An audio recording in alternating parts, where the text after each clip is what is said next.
penguatan pentingnya komunitas belajar sudah dilakukan. Komitmen bersama juga sudah disepakati. Kelompok belajar sudah dibentuk dan kapan waktu belajarnya juga sudah. Jadi selanjutnya tinggal apa?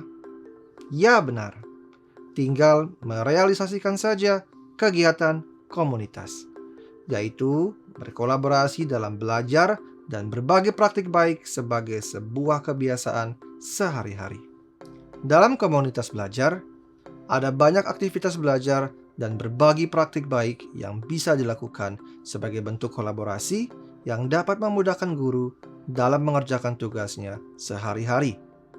Misalnya, merancang RPP atau modul ajar bersama, saling mendiskusikan perencanaan pembelajaran di kelas masing-masing, berdiskusi tentang rancangan asesmen yang dapat dilakukan antar kelas, mencari solusi terhadap berbagai masalah pembelajaran yang dihadapi murid, berbagi praktik yang telah dilakukan, mengobservasi pembelajaran rekan sejawat untuk belajar praktik yang dilakukan, dan masih banyak lagi.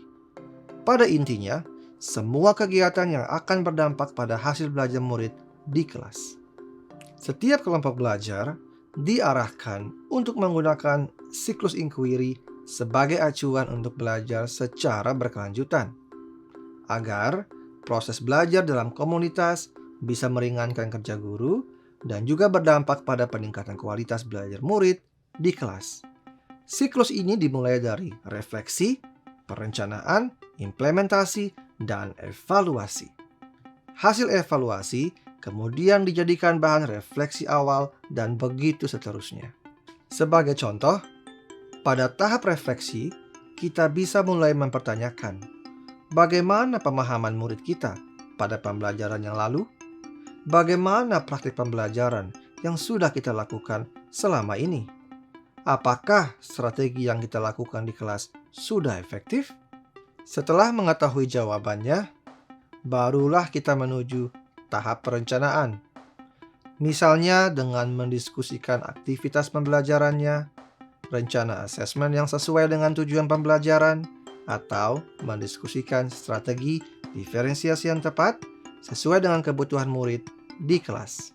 Tahap selanjutnya adalah implementasi. Pada tahap ini, ibu dan bapak dapat langsung mempraktikkan hasil belajar atau perencanaan yang telah dibuat sebelumnya di kelas masing-masing. Jika memungkinkan, ajak guru lain untuk mengobservasi jalannya pembelajaran kelas di kelas bapak dan ibu. Yang terakhir adalah evaluasi. Dari praktik yang ibu dan bapak lakukan di kelas, kira-kira bagaimana hasil belajar di kelas? Apakah sudah berjalan dengan baik? Praktik apa yang paling cocok diterapkan di kelas ibu dan bapak? Nah, tahap evaluasi ini akan menjadi bahan refleksi awal untuk siklus berikutnya. Tapi, bisa jadi guru-guru di satuan pendidikan ibu dan bapak perlu beradaptasi dengan siklus ini. Nah, disinilah peran kepala satuan pendidikan dan tim kecil kembali dibutuhkan. Untuk apa ya kira-kira?